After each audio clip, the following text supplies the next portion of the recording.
찬송가 204장으로 찬송하겠습니다. 204장 찬송입니다.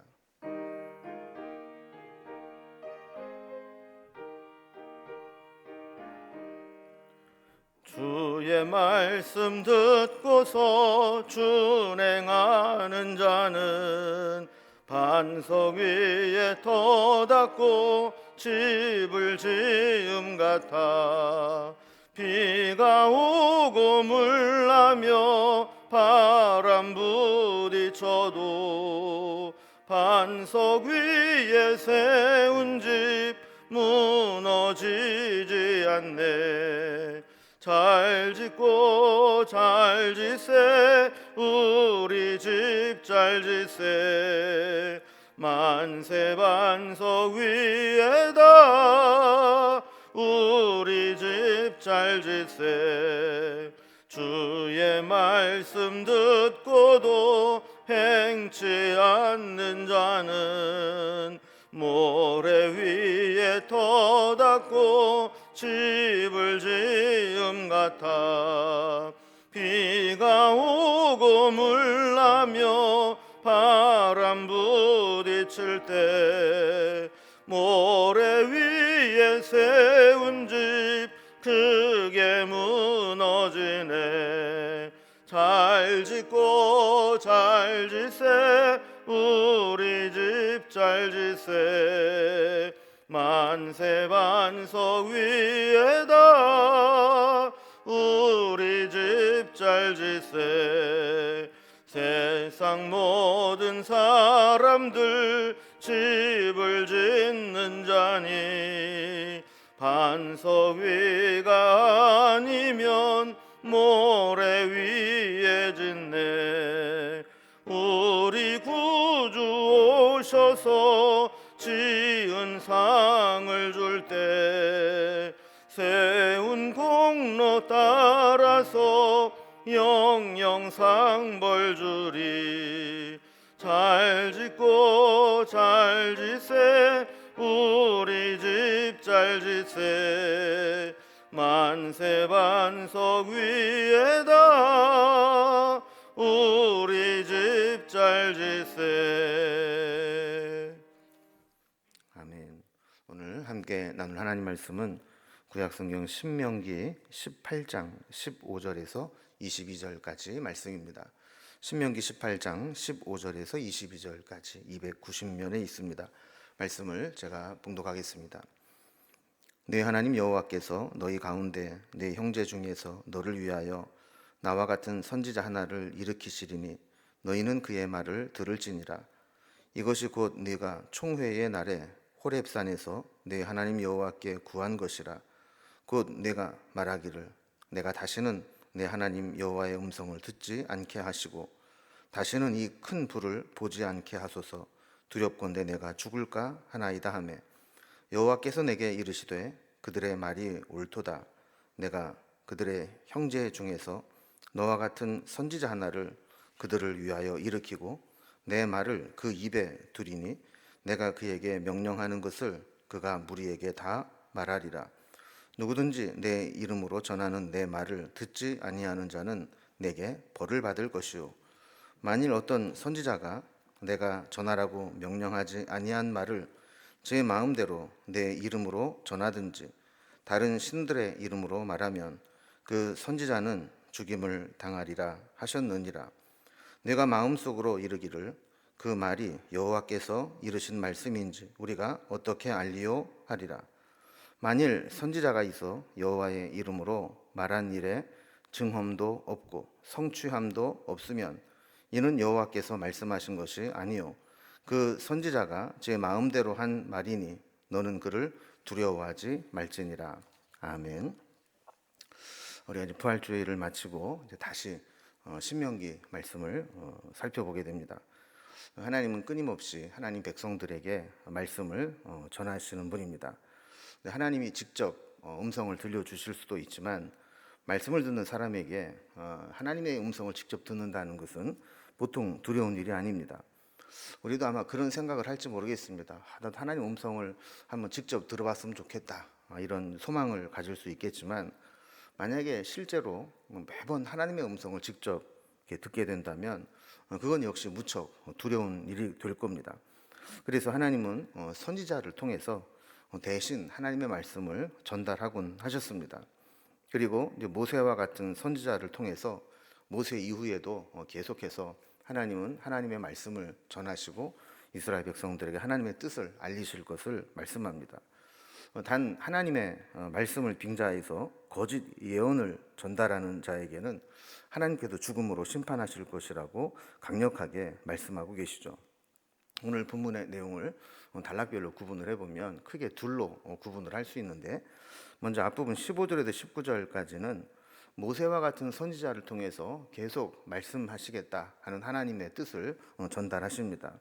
그리고 뒷부분 20절에서 22절까지는 거짓 예언자들에게 심판을 예고하시는 하나님의 말씀이 나오고 있습니다. 참 선지자의 전하는 말은 들어야 되겠지만 거짓 선지자는 하나님이 심판하시겠다 하는 거죠. 첫 번째 단락을 봅니다. 모세와 같은 선지자를 통해서 계속 말씀하시는 하나님입니다. 15절부터 이렇게 선지자에 대한 말씀을 오늘 하고 있는데, 지난번 이제 살펴본 18장 1절부터 말씀에서 보면 이 종교 지도자들에 대한 전반적인 말씀을 나누면서 이 종교 지도자들을 이렇게 둘로 이렇게 나눈다면, 뭐 쉽게 얘기하면 정규직이 있고 비정규직이 있는데, 레위인이나 제사장은 이제 태어날 때부터 뭐 성막과 제사, 그리고 각 성에 섬기는 사는 백성들을 섬기는 일들을 아예 전담해서 하는 일이죠. 선지자들이 있는데 이 선지자는 뭐 비정규직처럼 태어나면서부터 그 일을 하는 게 아니라 특히 하나님께 부르실 때 하나님 말씀을 대언하는 역할을 하는 그런 일들을 하곤 하죠. 우리가 읽은 본문 바로 앞에 10절과 11절에 보면 이스라엘 백성들에게 경고하시는 장면이 나옵니다. 아들이나 딸을 불에 던지는 우상 숭배자나 또 점쟁이, 또 기륭을 말하는 자, 또 유술하는 자, 무당, 진언자, 신접자, 박수, 초혼자, 이런 자들을 백성들 사이에서 용납하지 말라 이렇게 말씀을 합니다. 왜냐하면 이런 자들은 다 뭔가 귀신을 이용해서 뭔가 대언을 하거나 그들의 메시지를 전하기 때문입니다. 사람들은 뭔가 하나님의 말씀을 듣기보다는 뭔가 사람을 통해서 직접 하는 이야기를 듣고 싶어 할 때가 많이 있고, 또 힘든 일이 있을 때 그런 유혹을 받기 때문이죠. 이스라엘 백성들이 점을 치면서까지 뭔가 신의 계시를 받고 싶어하는 욕구를 아시기 때문에 하나님께서는 선지자를 통해서 하나님 말씀을 대언하시겠다라고 말씀을 하는 겁니다. 그러나 그들은 하나님의 음성을 직접 듣기에는 좀 부담스러워했습니다. 그래서 15절 말씀을 보면 모세가 하나님 말씀을 전합니다. 네 하나님 여호와께서 너희 가운데 네 형제 중에서 너를 위하여 나와 같은 선지자 하나를 일으키리라. 너는 그의 말을 들을지니라 그랬습니다. 지금 이제 모세를 통해서 하나님 말씀이 전해지고 있는데, 모세 이후에도 모세와 같은 선지자를 하나님께서 계속 세우셔서 그 입을 통해 하나님 말씀을 전하시겠다는 겁니다. 문제는 하나님 보내신 선지자의 말씀에 들을 때에는 그 말씀을 들어야 한다라는 거죠.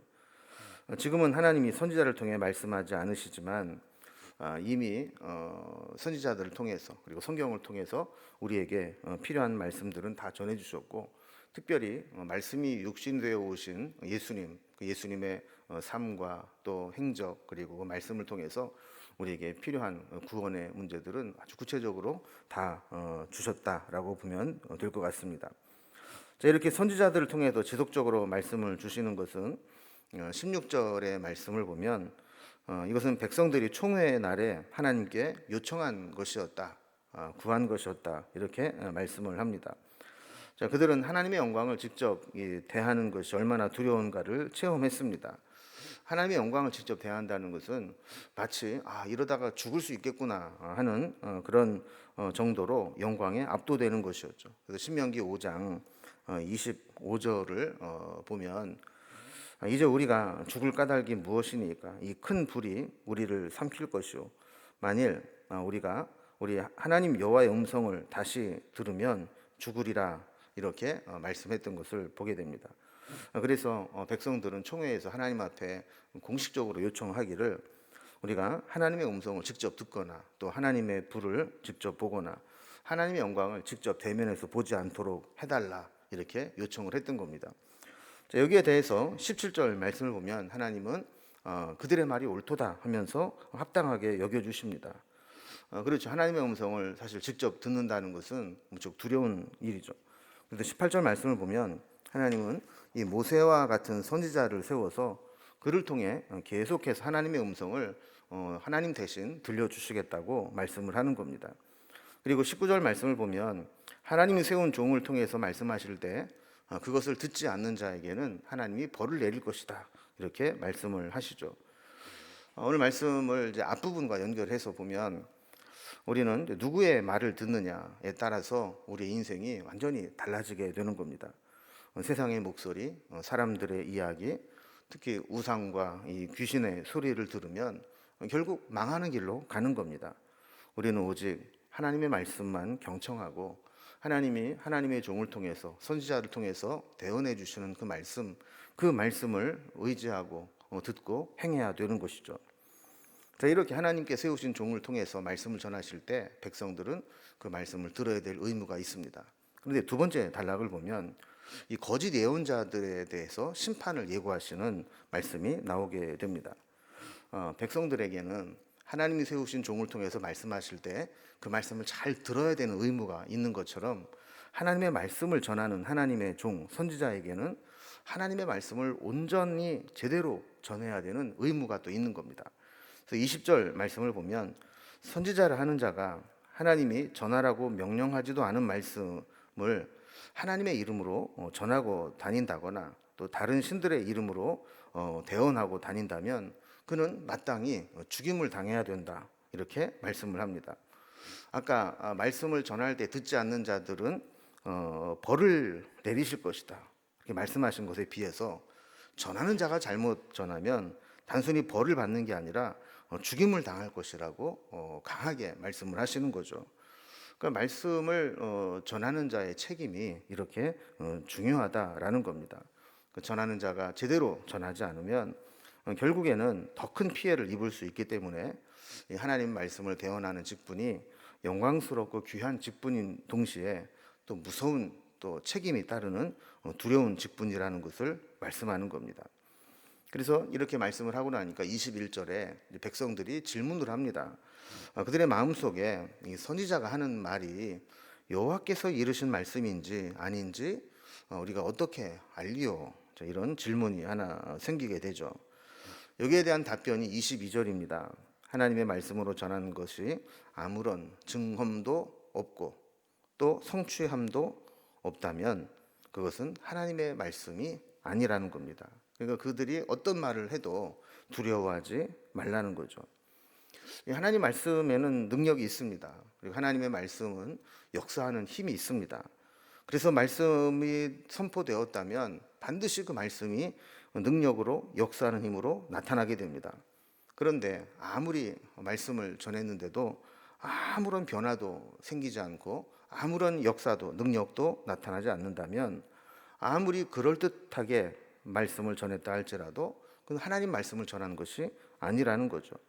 그래서 말씀을 듣는 자도 전하는 자가 자기의 이익이나 야망을 이루기보다 하나님의 영광만을 우선시하는지 그리고 자신의 사욕이 아니라 백성들의 유익을 위해서 말씀을 전하는지 또 세상 권력자나 힘 있는 자들에게도 당당하게 담대히 하나님 말씀을 전하고 있는지 또 말씀을 전하는 자의 삶이 정직하고 성결한지 늘 검증해 보아야 한다라는 것이죠. 이제 오늘 말씀을 정리해 봅니다. 하나님은 우리에게 여러 가지 계시의 통로를 통해서 하나님의 뜻을 전해 주십니다. 특별히 말씀을 통해서 우리에게 하나님의 뜻을 전하시죠. 그 말씀을 들을 때 우리는 가볍게 여기지 말고 그 말씀에 귀 기울여 말씀대로 순종하는 삶을 살아야 합니다. 세상의 헛된 소리에 우리의 마음을 빼앗겨서는 안 되고 오직 하나님 음성에만 귀 기울여야 됩니다. 또한 말씀을 전하는 자도 무거운 책임 의식을 가지고 하나님이 세우신 종으로서 스스로를 늘 검증하는 마음으로 말씀을 전해야 되는 것이죠. 하나님은 이렇게 말씀을 전하시기도 하고 또 그 말씀을 통해 하나님 뜻을 전달하기도 하십니다.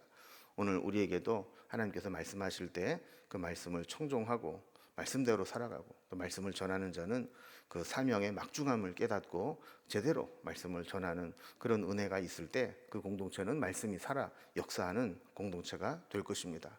오늘도 말씀을 붙잡고 믿음으로 살아갈 수 있기를 주님의 이름으로 기원합니다. 기도하겠습니다. 하나님 아버지, 오늘 말씀을 통해서 다시 신명기 말씀을 묵상하게 됩니다. 이스라엘 백성들이 뭔가 목소리를 듣고 그 소리를 따라가고 싶어 할 때 하나님은 세상의 헛된 소리를 듣지 말고 오직 하나님께 세우신 선지자들의 말씀을 들으라고 말씀하십니다. 우리도 다른 세상의 소리, 내 욕망에서 나오는 소리, 세상의 사람들에게 들리는 소리에 민감하게 반응하지 않게 하시고 오직 하나님 말씀에만 민감하게 반응할 수 있도록 도와주시옵소서. 특별히 말씀을 전하는 종들에게 하나님 두려운 마음과 무거운 책임감을 갖게 하셔서 헛된 소리 하지 않게 하시고 오직 하나님 말씀만 제대로 증언하는 주의 종들이 될 수 있도록 인도해 주시옵소서. 오늘도 주신 말씀 붙잡고 믿음으로 살아가기를 소망하며 예수님의 이름으로 기도드리옵나이다. 아멘. 각자 기도 제목들로 자유롭게 기도하시겠습니다.